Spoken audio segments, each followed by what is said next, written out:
YouTube is filled with videos telling you that they've got pro tips or do it like the pros do. And a lot of those videos have good information, but they're also preying on your insecurities. If you're watching this, you're probably a hobby woodworker, and you probably think that you're here and the professionals are here. You should look up to them and be more like them. You probably also think that if somehow, in some fantasy world, you got to do full-time professional woodwork, that would make you much happier and more satisfied than you are with whatever job you've got now. But I'm here to tell you that none of that is true. You probably don't want to be professional at all. You want to not be pro. Because if you do start doing woodworking professionally, you will probably lose everything you like about it forever. 8 years ago, I was an English teacher. I taught for the University of California. And while I was doing that work, I was also a hobby woodworker in my spare time. I was okay at it. I made some pretty good things. And while I was working as a teacher, I thought to myself, man, if somehow in some alternate universe I could get out of here and be a full-time professional woodworker, that would make me so happy, so satisfied. It would be so much more, so much more real than this white-collar life I'm living now. And, look, it's a long story, but I quit my job, left California, moved to Ohio, and I ended up getting a job at a wood shop, a pro wood shop. And I worked for a few of them over the next 3 to 3.5 years, and I did custom work on the side while my YouTube channel was getting up and running. And I'll tell you, when I first started woodworking professionally, it was so exciting. And I did go to work with a huge smile on my face. I mean, it was an adventure. But that didn't last very long. Pretty soon, I was just going to work. It was just a job. And I think that's the experience that a lot of people have had. I could just tell you about my experience in this video, but I'm just one person. I think you need more information than I can give you. So in this video, I'm collaborating with my buddy Brad. He runs the channel Brad's Workbench, and he's also a professional woodworker. He came out of being an electrician, and you know what? Let me just let the man tell his own story. I started out on YouTube. I was an electrician. I taught myself. I thought I was a woodworker. I thought I did woodworking, but basically what I thought was woodworking was rough carpentry. I had experienced that. Dove into YouTube, taught myself a ton. COVID hit. I lost my job in the oil field.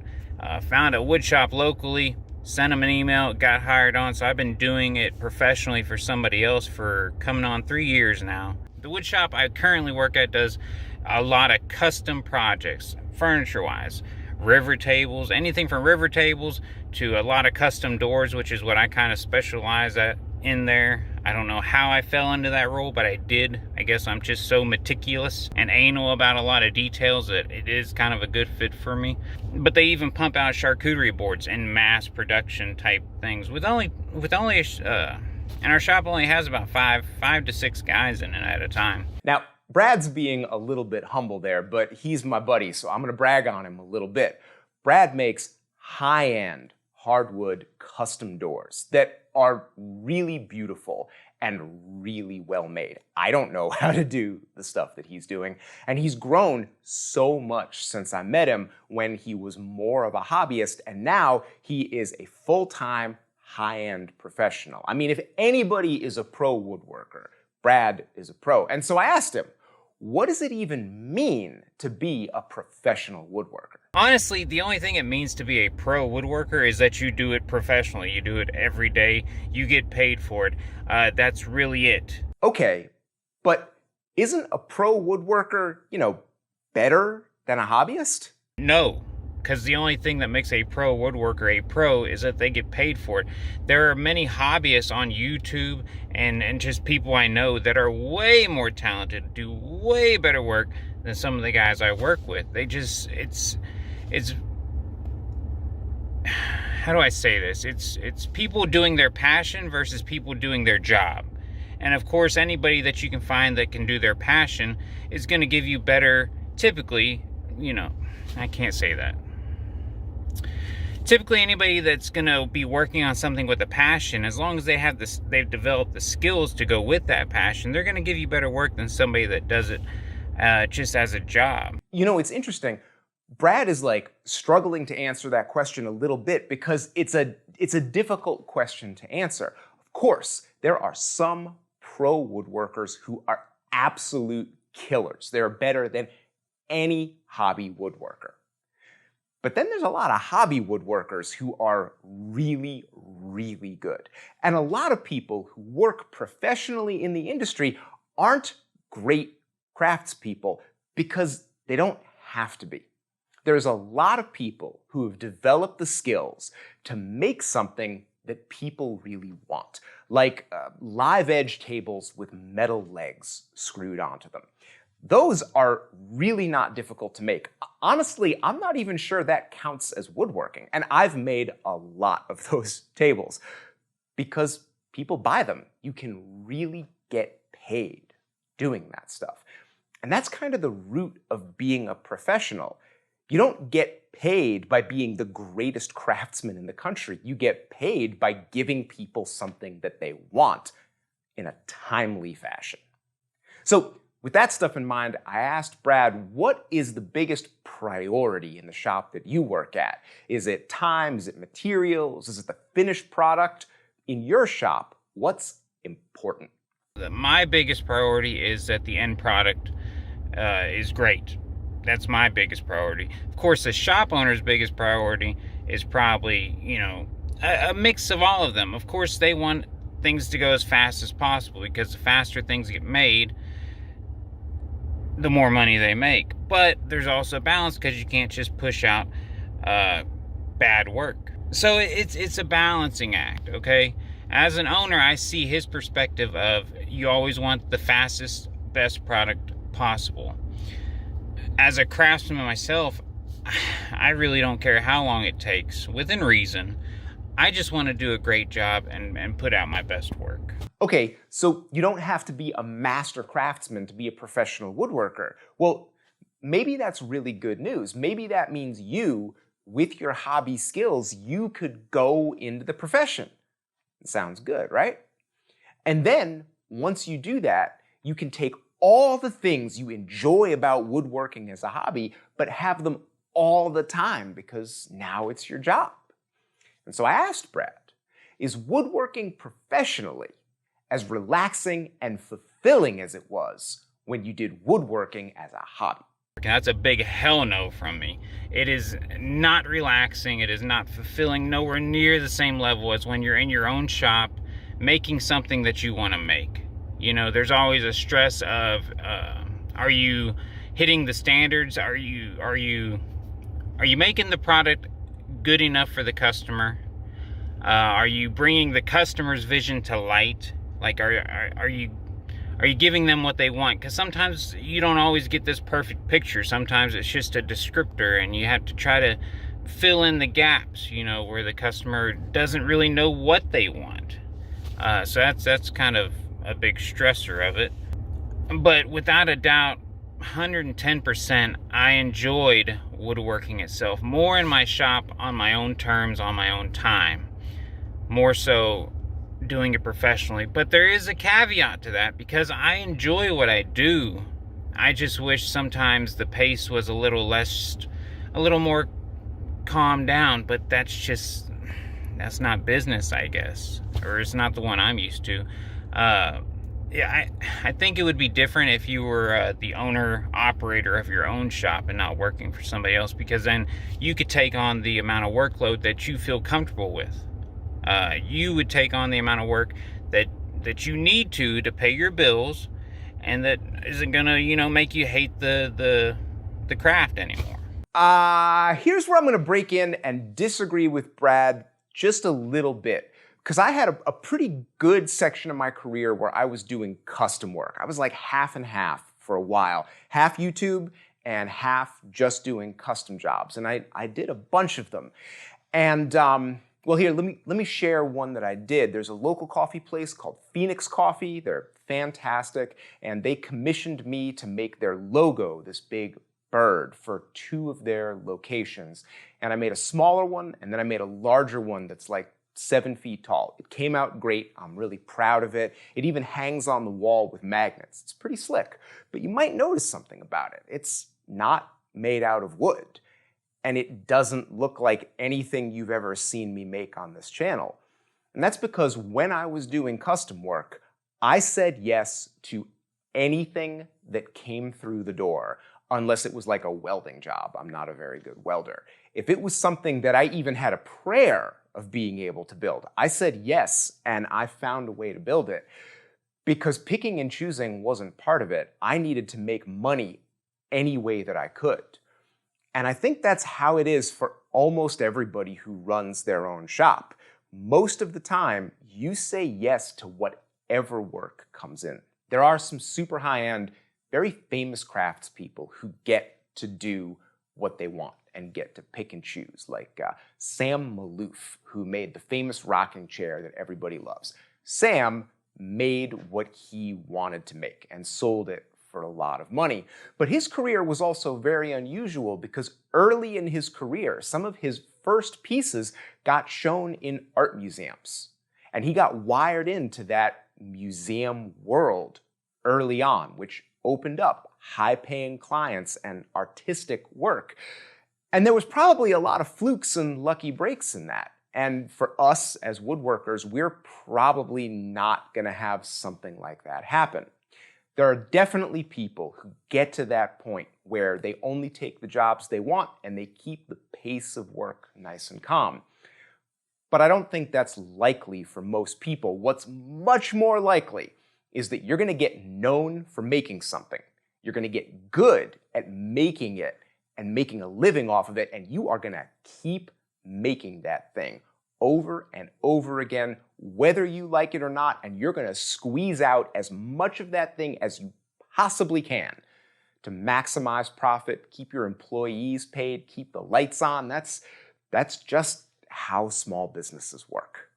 So even if you have that dream of being a solo builder, I'm not trying to ruin that dream. It might work out exactly the way you think. All I can do is share my experience and share the experience of my colleagues. And you know what? Brad said something really smart right at the end of his video, and I want to play that for you. I'd like to say, doing woodworking full-time has its pros and cons like anything. And woodworking is such a vast terminology. It could mean many different things. I'm not working in a factory where we're pumping out. I'm not sitting there pumping out the same piece day in, day out. We're not mass fabricating cabinets. We definitely do a lot of custom work to where I take a project and I go from milling out the wood to sanding it, prepping it. Sometimes I even spray it myself. Depends how busy I am. And there's just a lot of pros and cons to it. I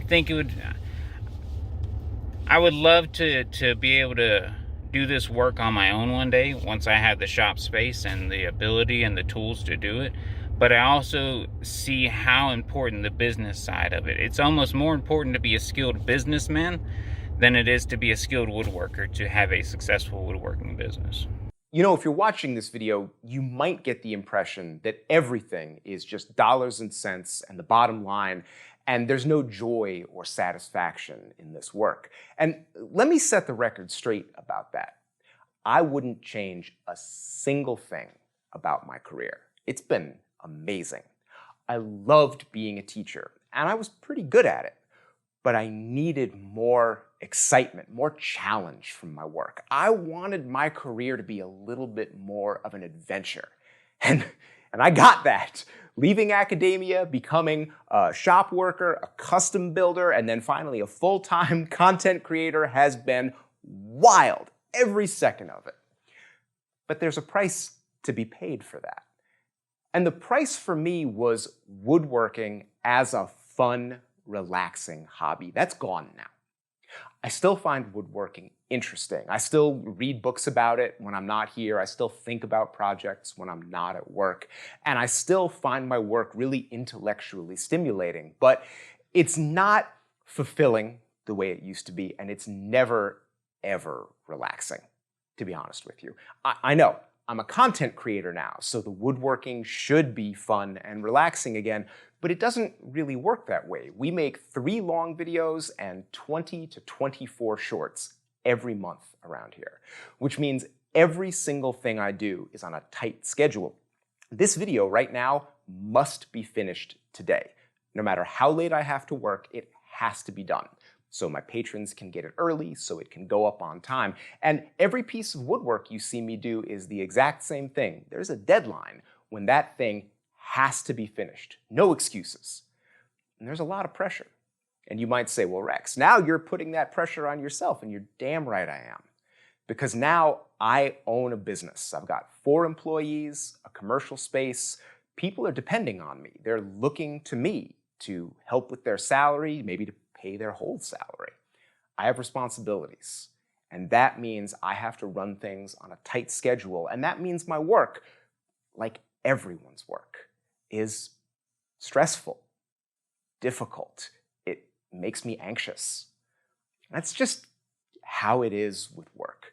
And I think when I was younger, I was 36 when I left academia and came into this work, I was younger, I was more idealistic, and I thought it was possible to have a job that would be satisfying and relaxing and fun. Now I'm going to be 45 this year, and I'm just a lot more experienced, and I've realized most of the time, fun is just not what's on offer from your career. That's just not the way these things work. That's why they call it work. And what you can get from your job is a sense of satisfaction, a sense of touching other people's lives in a positive way. It can be exciting, it can be thrilling, it's going to be all those things. But if you're looking for your work to be fun and relaxing, you're probably going to be disappointed. That's what hobbies are for. And for a long time, when I was getting this business off the ground, I really didn't have any hobbies. Woodwork stopped being a hobby almost instantly when I made it my career. And I worked 7 days a week, and of course, I'm a family man, so I had a lot of family stuff to do, and for years, all I did was work and family stuff. And of course, I love being with my family, but most of us need, fun. We need something fun. And last year, I took up photography because I realized I didn't have a hobby anymore, at all. And I started shooting photography pretty seriously. I do a lot of it now, and it was an incredible feeling where I was like, oh, right. Fun. Fun was sort of missing. And you might be thinking to yourself, oh, Rex, you're doing photography. Let's see some of your pictures. And no, thank you.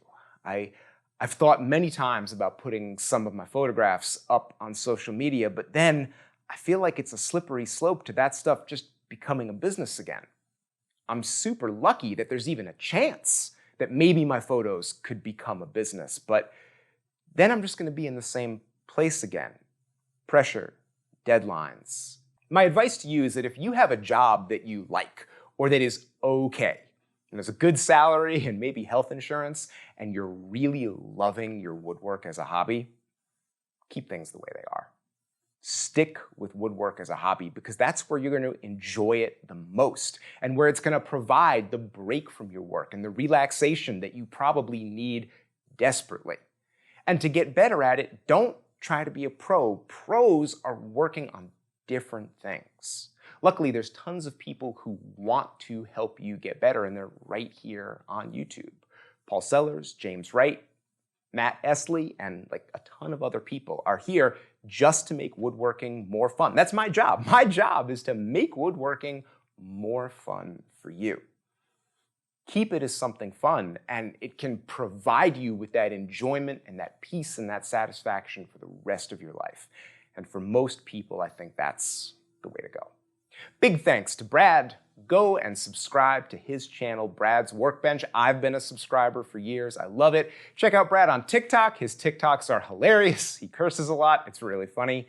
And thanks to him for taking some of his valuable time and helping us out with this. His family got hit with the hurricane this week, and right this second, they don't have electricity. So everybody cross your fingers for Brad and everybody in their community. I hope everybody gets back on their feet really soon.